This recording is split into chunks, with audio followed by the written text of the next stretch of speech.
มานานแสนนานยังคิดถึงน้องครานบ้านฝั่งโขถึงอายสิอยู่เมืองหลวงยังคิดทอดพุ่มพวงด้วยใจซื่อตรงยามใดคิดถึงน้องจ้างวงไม้ทั้งวงมาร้องเพลงกล่อมน้องจ้างวงไม้ทั้งวงมาร้องเพลงกล่อมน้อง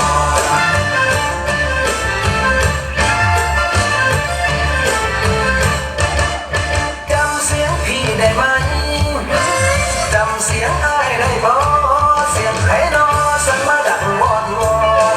เสียงนี้คือพี่ไม้พี่รมพรที่เคยกล่อมน้องนอนจนฟ้าแจ้งจางปางจางปางฟ้าแจ้งจางปาง